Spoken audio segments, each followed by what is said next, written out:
Imagine your wife asking for an open marriage and then things get completely out of hand. I filed for divorce 4 months ago, but just when I thought things couldn't get any worse, the judge threw me a curveball. 6 weeks of court-ordered marriage counseling, seriously? But believe me, that's not even the craziest part of this story. You'll want to hear what happened next. I've been feeling completely drained inside. It's been 4 months since I filed for divorce, and we finally had our first court hearing. The judge decided we needed 6 weeks of marriage counseling before I can move forward with the process. I seriously don't understand the point of this. Update: I found out this morning that each session is $90, and we have to go twice a week for 6 straight weeks. Are you kidding me? It all starts on Wednesday with this court-mandated waste of time. Has anyone out there gone through marriage counseling before? What am I supposed to expect? Can I just sit there quietly and avoid participating? Edit: court-ordered marriage counseling. Any advice? I have to start it soon, and I'm dreading how bad it might be. Any tips on how to handle this situation? I've never done therapy before, and I'm honestly pretty anxious about it. I'll give an update tomorrow after the first session. My lawyer gave me some pointers on what to say and do during the counseling.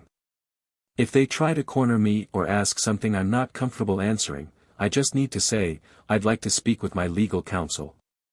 Alright, here's the full story like I promised. The whole thing: I had been married for 2 years at the time. My wife, Lauren, was addicted to TikTok. Seriously, she'd send me at least 20 videos every day. We were both in our early 20s. She started sharing TikToks about open marriages, along with some podcast episodes on the same topic. That led to a lot of long conversations about how we're still young and should try this out before we get older and settle down with kids. After months of her pushing for it, I finally caved, and we laid down some ground rules. No unprotected sex. No bringing anyone into our home, and no overnight stays. If anything sexual happened, no details, no touching each other for 30 days, and a doctor's visit was required before any intimacy between us. So, we opened up our marriage. She started going on dates on Friday nights, which worked since I had late shifts and usually got home around 1 a.m. For the first year, it was kind of fun. She would head out for her date, and when I got home, she'd either be back or just getting in.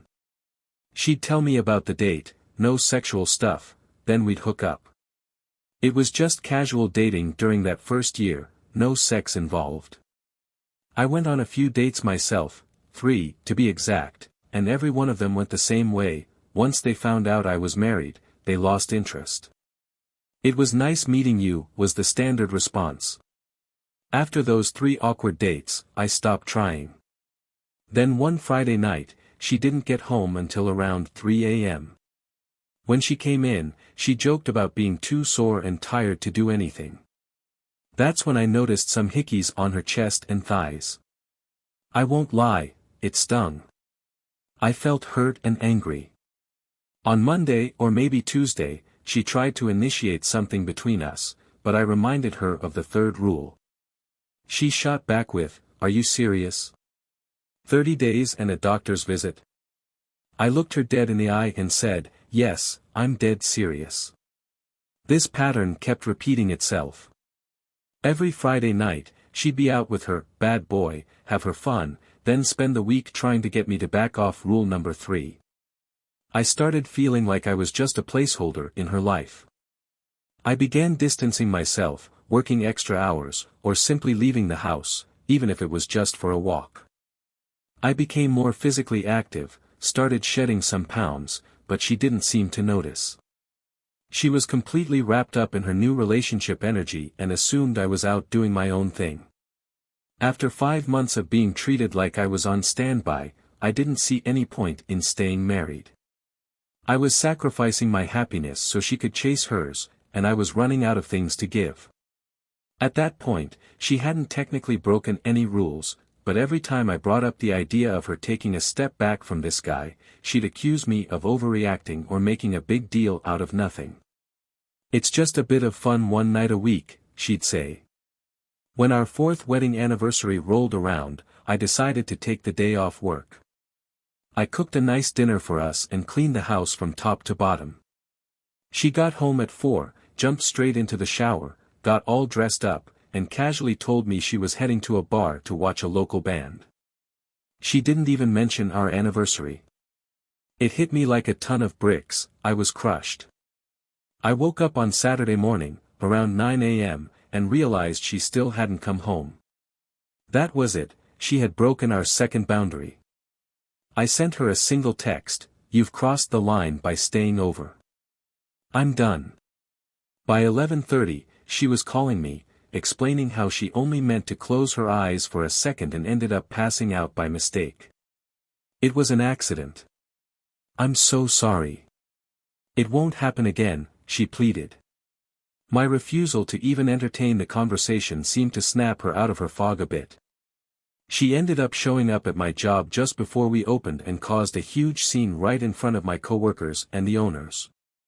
I finally managed to calm her down, and she left, but I promised we could talk about it on Sunday.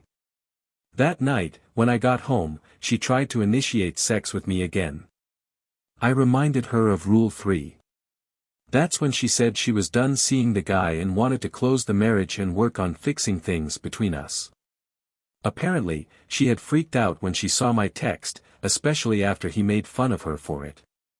She finally realized what a jerk he was. Every day after that, she tried to get close to me again, but it wasn't working. By then, I had no interest in her, physically or emotionally. To me, she was just a roommate, barely even that. The 30 days passed, she went to the doctor, got tested, and she came back clean, but she was pregnant. I have no idea what she was thinking, but she came home all excited, telling me, "We're having a baby." I just looked at her and said, "Well, I hope you and him are happy together." She stared at me in confusion for a few minutes before breaking down in tears. A few days later, she texted him to let him know. His reply: "Wow, that sucks for you. Maybe try to pass it off as your husband's." I filed for divorce not long after that. She tried everything to get me to change my mind: promises, begging, pleading, offering anything she could think of, asking for another chance to fix things. I stayed polite but firm. I wasn't buying any of it. Unfortunately, we were stuck living together until the lease ended. We settled into a new routine. She'd try to get intimate with me, I'd turn her down, she'd get upset, and I'd go for a run to clear my head. My resentment towards her kept growing, just like her baby bump. About 3 weeks ago, she came into my room to talk.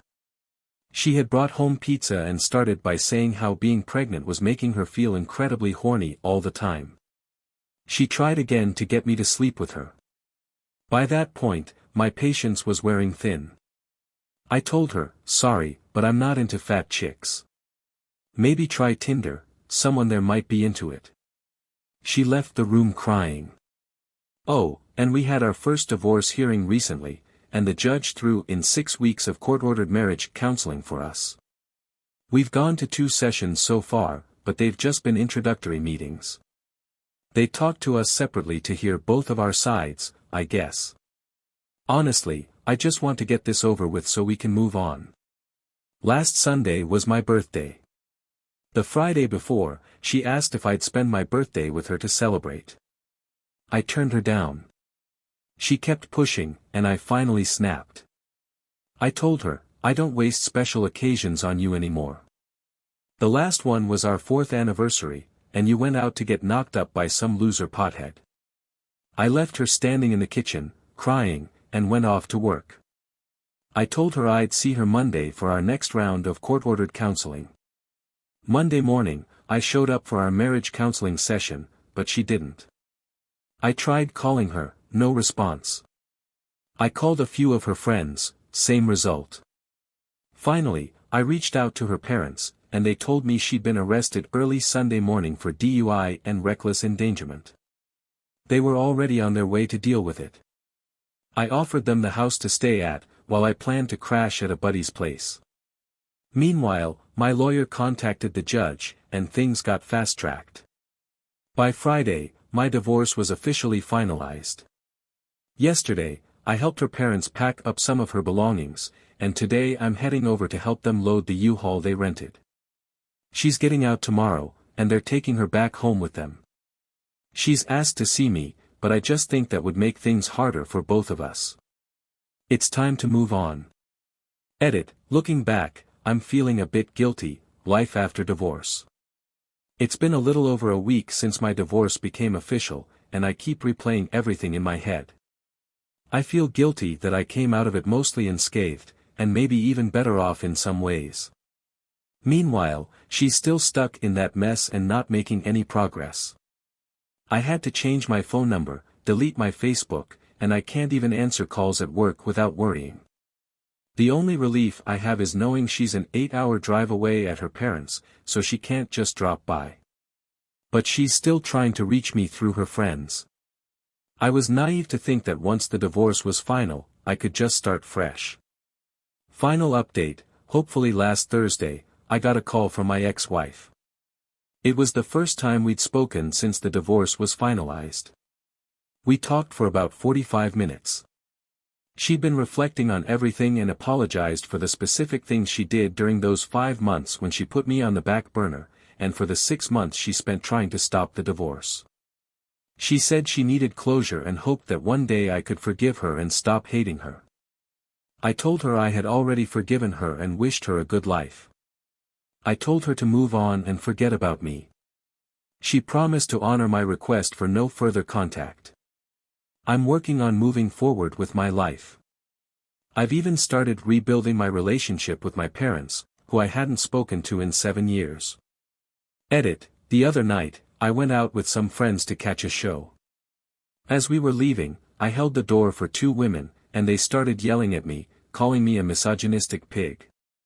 I let go of the door and started walking away, but they followed me out to my car, completely losing it and getting physical. I'm 27, and I've never experienced anything like that before. Since then, I've noticed more outright rude behavior from women lately. Is this how feminists typically act? I believe in treating everyone equally, but does that mean if they hit me, I should have hit them back? Okay, let's see. Another story that ended badly. I'm a 36-year-old woman, and I ruined my marriage with my 33-year-old husband by pushing for an open relationship. Is there any way to fix it? Before you start, please don't bash me. I know I've been a horrible wife, and I don't need anyone else telling me that. My husband and I have been together for 11 years, married for 7, and we have a 4-year-old son. Shortly after we got married, I realized I wasn't happy with our sex life, so I asked him about having threesomes. He said, never, but I kept at it until he gave in, and we had one, with another woman, not a man. That just made things worse. Eventually, I pushed for us to start swinging. He was against it at first, but again, I managed to wear him down. After only a few times, the group told us we weren't welcome anymore because my husband kept leaving in the middle of everything, which made people uncomfortable. We argued about him embarrassing me, and he retreated into himself for a few days. When we finally talked again, I brought up the idea of an open marriage, and he agreed immediately, just to avoid me nagging him until he caved. Anyway, while I was able to find one-night stands and friends with benefits pretty easily, he wasn't having the same luck. I went through a long line of partners, and the resentment he felt toward me just kept growing. It was like he became this broken, loveless version of himself. Then, last July, everything shifted. He started hanging out with a group of younger people, all in their early 20s. They really liked him, especially this girl I'll call Vicky. The very day they met, he slept with her, and since then, they've been seeing each other for almost a year and a half now. I've met Vicky, and she's everything, gorgeous, smart, creative, and full of energy. She's even working on her PhD. On top of all that, she looks just like his biggest celebrity crush. I didn't go looking for it, but one day, I bumped his computer mouse and accidentally saw a Facebook conversation between them. In it, he was talking about how much he regrets marrying me and how much he hates the open relationship, but at least it led him to meet her. I didn't confront him about what I saw, but I did ask if he'd be willing to close the marriage. His reaction? Let's just say he wasn't the least bit interested. He told me, "This is what you wanted. You can't just shut it down now that I'm finally getting attention and you don't like it." Here's the irony, though, since meeting Vicky, he's been a better man in every way, better husband, better father. All the love, affection, and passion that we had at the start of our relationship is back from him, and it's stronger than ever. But me? I feel like absolute trash. I feel like the worst person in the world for pushing the man I love into such a dark place, only for him to become better than ever thanks to the emotional support of another woman. I know it's all my fault, but I don't want this open marriage anymore. She's taking him away from me, and honestly, I deserve it. I've learned my lesson the hard way, and I swear I'll be a better wife. I'm drowning in jealousy. I just want him to be mine again. This is the lowest point I've ever been at. I'm willing to do anything it takes to improve myself and fix our relationship. I know I've been horrible, but please don't be too harsh on me. I'm already paying for my mistakes, and I won't ever make the same ones again, whether it's with him or if I end up with someone else in the future. Let's see what people have to say. Are you seriously asking for advice here? If you want to know how to fix it, leave him. Let him hold on to whatever dignity he has left. After everything he's done for you because you pressured him into it, and it's clear he didn't want any of it. Now you've got the nerve to ask how to fix things. You need to go. You're a messed up excuse for a wife. If this is all true, good for him. You need therapy, both for yourself and as a couple. You say you'll do better, but you only want him now because he's happy with her, not with you. You're feeling low because you've seen how great he can be again. That's selfish. If you really care about him, accept that he's happy with her. I have a feeling if you try to close the marriage, he'll leave. In fact, I think he might leave you either way. This sounds like a made-up story. Let's break it down. You weren't satisfied with your sex life, so you pushed him into threesomes that he clearly didn't want. When that didn't satisfy you, you pressured him into swinging, and he was so uncomfortable that he kept leaving early, which embarrassed you. Then, when that wasn't enough, you convinced him to open the marriage, and let's be honest, you didn't care about anyone but yourself. You hooked up with countless guys while your husband stayed home, trying to cope with the fact that his wife was completely disregarding him as a person. Now, he's found someone who actually cares about him, who's there for him emotionally in a way you never were.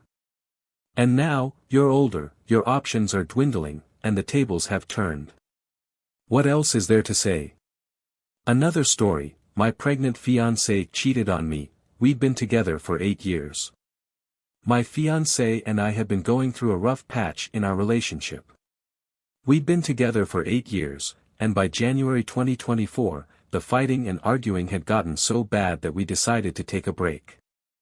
We agreed to separate from January 28 until mid-March. After that, we got back together, and for a while, it felt like the best month we'd ever had. We both talked about starting fresh and promised that neither of us had been with anyone during the break. But the way she couldn't say it without smiling rubbed me the wrong way. Not long after we were back together, I came across a TikTok DM from one of her coworkers. She had sent him a video full of sexual innuendos, things like Netflix and chill, and IMAX and climax, and I felt uncomfortable about it. I asked her what that was about because it didn't sit right with me. She brushed it off, saying she only sent it because her coworker wanted to show it to his wife, and he had asked her to forward it. I wasn't convinced, but I let it go, and we moved on. Then, on June 27th, I discovered messages in her recently deleted folder from someone saved as Kayla. The conversation was basically a back-and-forth exchange saying things like, "Sorry, I can't see you this morning. I miss you so much, I love you." I was furious and confronted her about it. She insisted that Kayla was just a friend from Dallas she'd recently reconnected with. She tried to gaslight me, saying, "That's just how girls talk to each other," and acted like I was the crazy one for being upset. I told her to call the number right then so I could hear a woman answer. She made the call, but of course, no one picked up. I kept telling her to text Kayla and get them on the phone, but we got into a fight because she didn't want to bother her friend late at night. She promised she'd try again tomorrow. The next day rolled around, and after I got home from work, she finally texted the number. This time, Kayla's boyfriend replied, saying that Kayla was mad at my fiancé and wouldn't be calling. I kept digging through her phone and eventually found a voicemail from Kayla. I played it, and it was a woman's voice saying she missed her and wanted to see her. I let my guard down, believed her, and things went back to normal, for a while. But last week, I couldn't shake the feeling that she was hiding something. I went through her phone again while she was sleeping and downloaded her TikTok data transcripts. I scrolled through everything until I reached the DMs with her coworker. That's when I found more messages that had been deleted and weren't in her current DMs anymore. I confronted her again. This time, when I told her I'd found the deleted messages, she tried to grab the phone out of my hand. I ran to the bathroom and locked myself inside, but she started kicking the door so hard she eventually broke it down. I demanded she tell me the truth because I knew enough. That's when she finally admitted that during our break, she had flirted with her coworker and kissed him a few times. I asked, "Is that all?" She hesitated and said, "Okay, maybe around 10 times." I looked up his name and found his wife on Facebook. I started writing out a message to her, and I told my fiancé, "If you don't come clean, I'm going to tell his wife everything." She swore up and down that she had told me everything, but I sent the message anyway. The wife responded right away.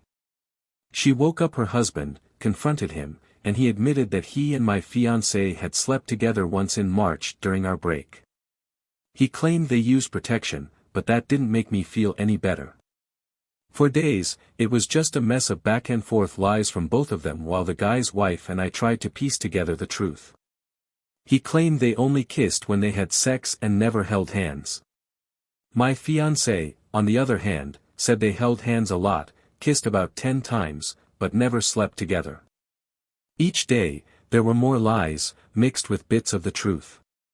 Eventually, she confessed that Kayla was actually him all along. She admitted they had concocted the whole plan to fake that conversation in order to trick me. He even sent her a voicemail from a woman to sell the lie, and I fell for it. His wife ended up leaving him and taking their kid. He's still sticking to his story, but my fiancé has told so many lies that she's now tripping over them and forgetting what she's even said. After 5 days of this chaos, she claims she's finally telling me the whole truth, and I want to believe her. She says it all started in January when he gave her his number, and they began texting behind my back. Once we broke up in February, things escalated between them, and they had sex 4 times in March. It all happened in his car, once right in front of work and another time in a nearby parking lot during lunch. They also performed oral on each other once that same month. Even after we got back together, they kept things going. She'd text both of us at the same time, telling each of us she loved us. She'd call him as soon as she got off work, delete all the messages, and then wait for me to come home. She says they only had sex one more time after we reconciled, and she gave him oral once again. Both of these happened in April. They kissed again in May, and things finally stopped in June after I found the Kayla messages. So, from what I know, this whole thing went on from January until June.